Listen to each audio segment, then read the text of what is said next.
ही कथा पूर्णपणे काल्पनिक असून केवळ मनोरंजनासाठी लिहिण्यात आली आहे. या कथेचा कोणताही वास्तविक व्यक्ती किंवा घटनेशी कोणताही संबंध नाही.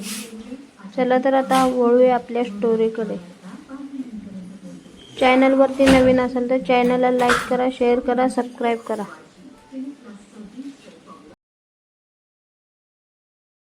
लोहगडाचा काळा कट भाग 14. पहाटेच्या धुक्यात उभी असलेली ती रहस्यमय स्त्री शांतपणे आर्यनकडे पाहत होती. तिच्या चेहऱ्यावर भीती नव्हती, घाई नव्हती, फक्त एक विचित्र आत्मविश्वास होता. काळ्या रंगाची शाल, हातात चामड्याची जुनी बॅग आणि गळ्यात लटकणारे एक चांदीचे लॉकेट.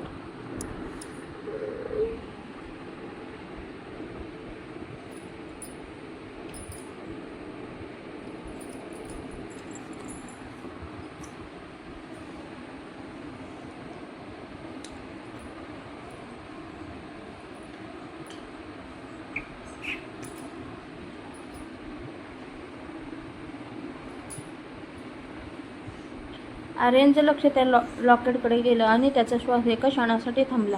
ते लॉकेट अगदी त्याच्या आईकडे असलेले लॉकेटसारखंच होतं. त्याच्या मनात अनेक वर्षांपासून दडलेले प्रश्न पुन्हा जागे झाले. तो तिच्या जवळ गेला आणि थरथरत्या आवाजात विचारलं, तुम्ही कोण आहात? माझ्या आईचा फोटो तुमच्याकडे कसा? ती काही क्षण शांत राहिली. तिच्या डोळ्यात पाणी तरळलं. मग ती हळू आवाजात म्हणाली, तुझ्या आईने मला शेवटचं एक वचन दिलं होतं आणि ते पूर्ण करण्याची वेळ आता आली आहे.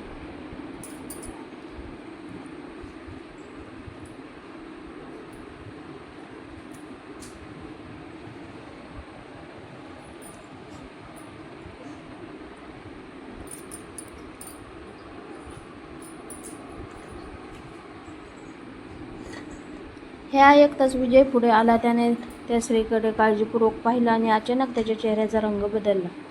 असं होणं शक्यच नाही. तू जिवंत कशी? तो अविश्वासाने म्हणाला. ती हलकसं हसली. सगळ्यांनी मला मृत समजलं कारण तसंच व्हावं अशी काही लोकांची इच्छा होती. पण मी वाचले आणि गेले 20 वर्ष सावलीसारखी जगत राहिले. तिच्या आवाजात वेदना स्पष्ट जाणवत होत्या. काका काही बोलणार इतक्यात तिने आपल्या बॅगेतून एक जुनी फाईल बाहेर काढली. त्या फाईलवर मोठ्या अक्षरात लिहिलं होतं, ऑपरेशन काळा कट, गोपनीय.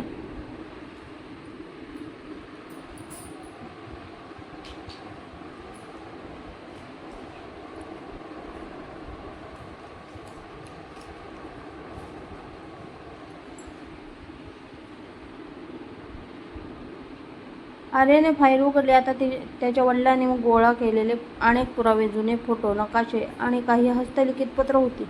एका पत्रात स्पष्ट लिहिलं होतं की काळा नाग संघटना फक्त ऐतिहासिक वस्तूंची चोरी करत नव्हती, तर अनेक वर्षांपासून खोटे पुरावे तयार करून इतिहास बदलण्याचाही प्रयत्न करत होती.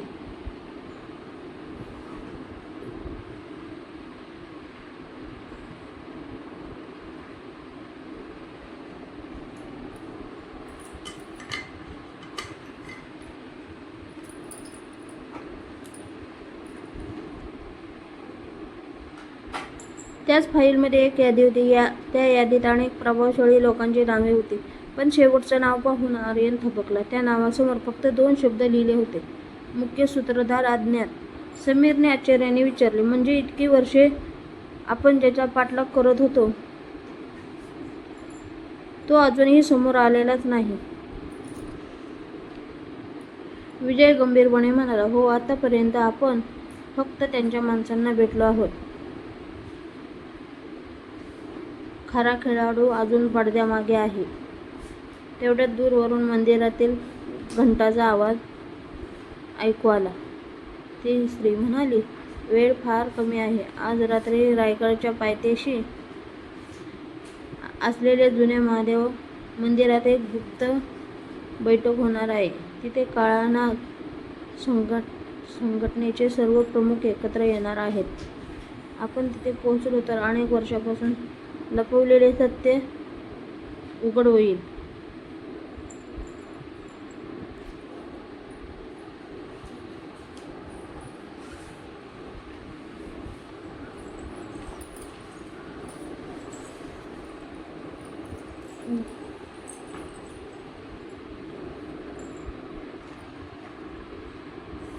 आर्यने निर्धाराने फाईल बंद केली. त्याने आपल्या वडिलांचा फोटो हातात घेतला आणि मनात एकच वचन दिलं, बाबा, मी हा प्रवास अपुरा सोडणार नाही. कितीही संकटं आली तरी सत्य जगासमोर आणणारच.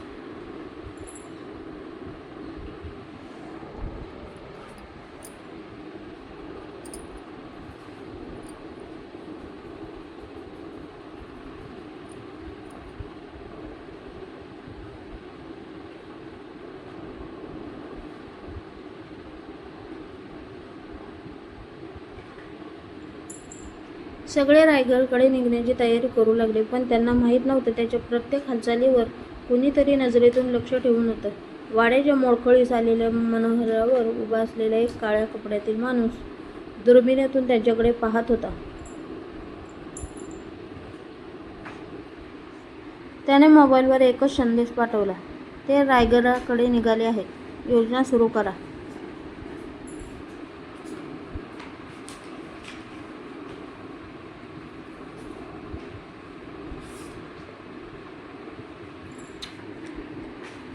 संदेश पाठवताच त्यांच्या ओठावर एक धोकादायक स्मित उमटलं आणि दूरवर आकाशात पुन्हा काळे ढग जमू लागले.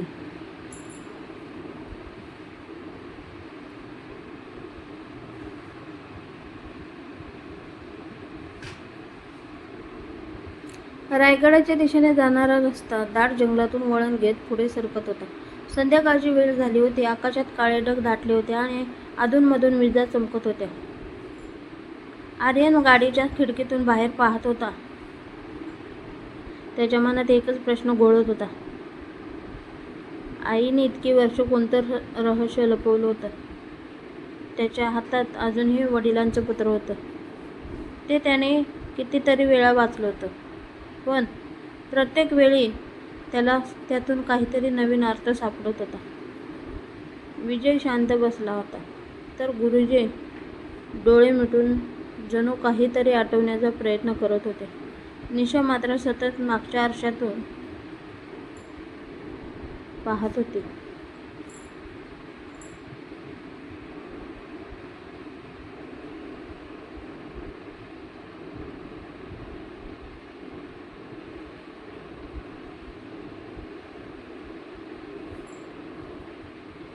काही अंतरापासून एक काळी गाडी त्यांच्या मागे येत होती आणि ते प्रत्येक वळणावर त्यांचाच पाठलाग करत होते.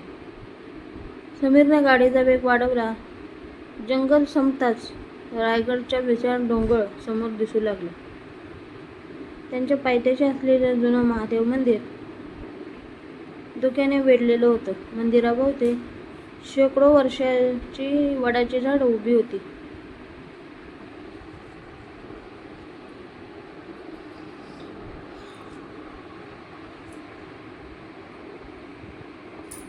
वातावरणात एक विचित्र शांतता होती. मंदिरात प्रवेश करताच गुरुजींनी हात जोडले आणि हळू आवाजात म्हणाले, याच मंदिराखाली पुढचा पुरावा लपवलेला आहे, पण तो प्रत्येकाला मिळत नाही.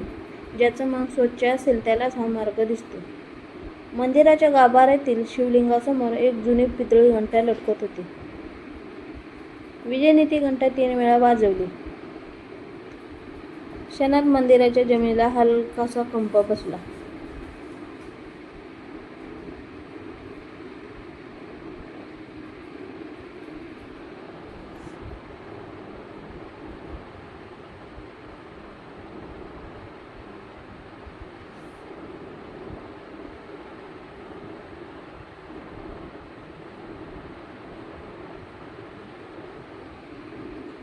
शिवलिंगाच्या मागील दगडी भिंत हळूहळू बाजूला सरकू लागली. घर आतून थंड हवा बाहेर आली. दगडी पायऱ्या खाली जात होत्या. सगळे सावधपणे खाली उतरू लागले. खाली एक विशाल भूमिगत सभागृह होतं. भिंतीवर जुने नकाशे, तलवारी आणि मराठा काळातील शिलालेख कोरलेले होते. मध्यभागी गोलाकार दगडी मंच होता. त्या मंचावर 4 रिकामे कप्पे दिसत होते. गुरुजी म्हणाले, लोहगडातून मिळालेली चांदीची चावी इथे ठेव.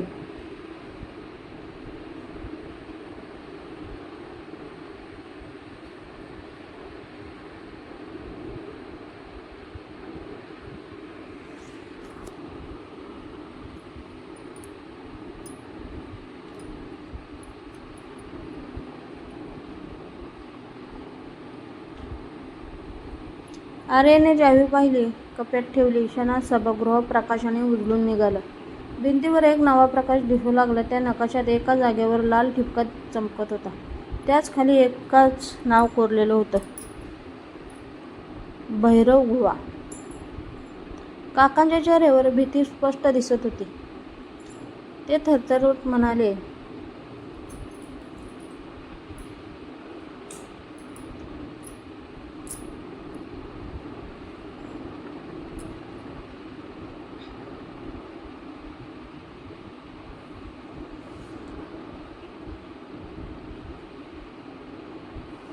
नाही, त्या गुहेत पुन्हा जायचं नाही. तिथे गेल्यावर फार कमी लोक जिवंत परत आले आहेत. इतक्यात सभागृहात अचानक कोणीतरी टाळ्या वाजवायला सुरुवात केली.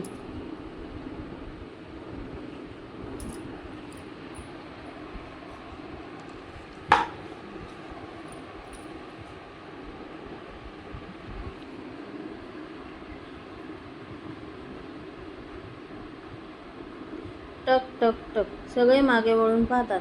अंधारातून काळा लांब कोट घातलेला एक उंच व्यक्ती पुढे येते. त्याचा चेहरा अजूनही सावलीत लपलेला असतो.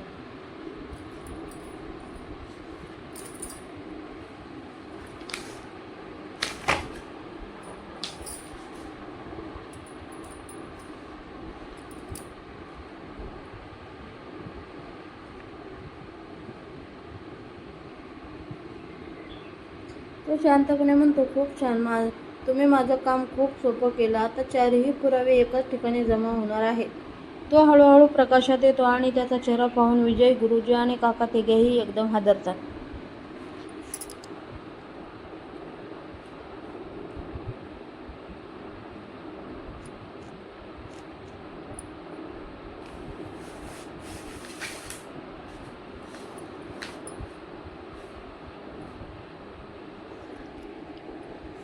विजयाच्या तोंडून नकळत शब्द बाहेर पडतात, असं होणं अशक्य आहे.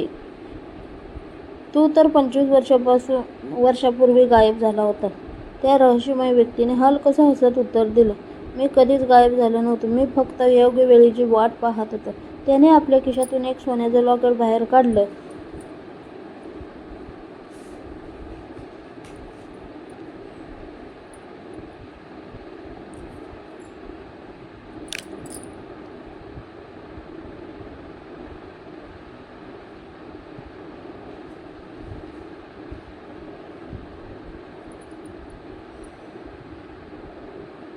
आणि ते पाहताच आर्यनच्या डोळ्यात आश्चर्य दाटलं, कारण ते त्याच्या वडिलांच्या लॉकेटासारखं होतं. त्या अनोळखी व्यक्तीच्या हातातलं सोन्याचं लॉकेट पाहून आर्यनचा श्वास जणू थांबलाच. ते लॉकेट त्याच्या वडिलांच्या लॉकेटसारखं होतं. त्याच्यावर कोरलेलं चिन्ह, त्याचं वजन, त्याची रचना, सर्व काही तंतोतंत. काही क्षण कोणालाच काही सुचलं नाही. विजयने थरथरत्या आवाजात विचारलं, तुझ्याकडे हे लॉकेट कसं आलं? त्या व्यक्तीने हलकसं हसत लॉकेट उघडलं. आत एक छोटासा फोटो होता. फोटो पाहताच आर्यनच्या हातातून ग्रंथ खाली पडला. त्या फोटोत त्याचे वडील, आई आणि तो अनोळखी माणसं तिघे एकत्र उभे होते. म्हणजे हा माणूस त्यांच्या कुटुंबाला ओळखत होता आणि खूप जवळून ओळखत होता.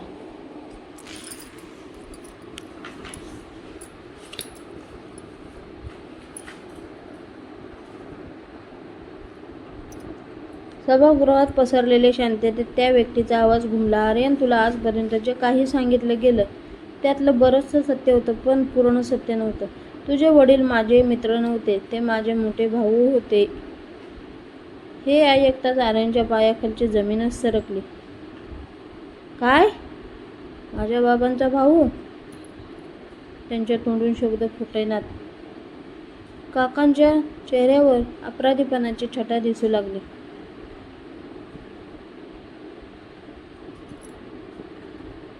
गुरुजीने डोळे मिटले. विजयने मान खाली घातली. त्या अनोळखी माणसाने पुढे सांगितलं, माझं नाव आदित्य आहे.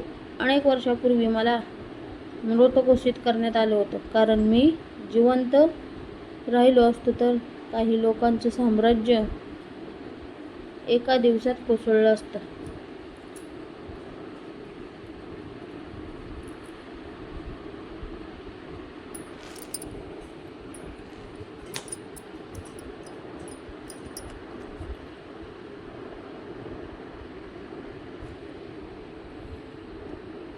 आर्यन काही क्षण काहीच बोलू शकला नाही.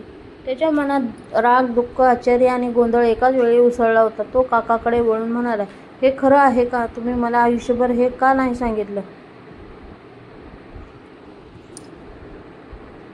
का लपवलं? काकांच्या डोळ्यात अश्रू आले. ते हळू आवाजात म्हणाले, तुझ्या वडिलांनी शपथ घ्यायला लावली होती. आदित्य जिवंत आहे हे जर बाहेर आलं असतं तर त्यांचा जीव धोक्यात आला असता. आम्ही सत्य लपवलं कारण त्यावेळी दुसरा कोणताही मार्ग नव्हता.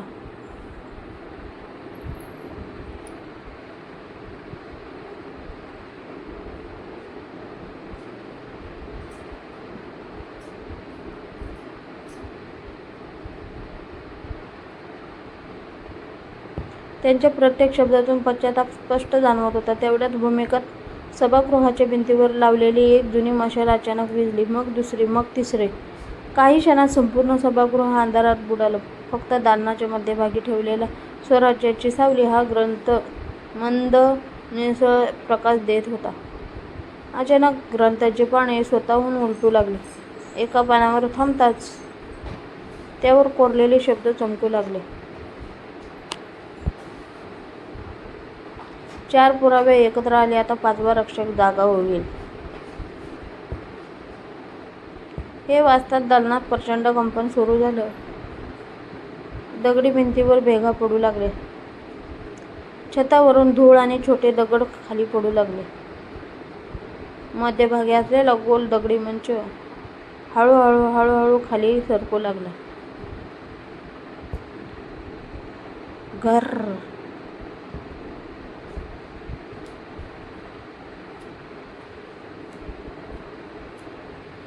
मंचाखाली एक गुप्त कक्ष दिसू लागला. त्या कक्षात एका दगडी सिंहासनावर लोखंड पेटी ठेवलेली होती. पेटीवर एकच वाक्य कोरलेलं होतं, जो सत्य स्वीकारेल तोच हा पेटी उघडू शकेल. आर्यने पुढे पाऊल टाकलं, पण त्याच क्षणी मागून एक गोळी झाडली गेली. धाड.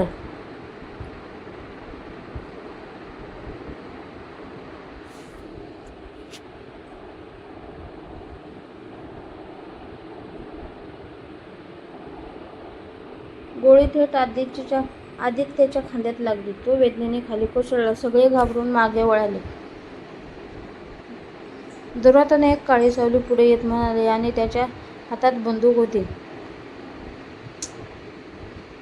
ती व्यक्ती शांतपणे म्हणाली, इतकी वर्षे मी तुमच्या प्रत्येक पावलावर लक्ष ठेवून होतो. आता हा खेळ संपवायची वेळ आली आहे.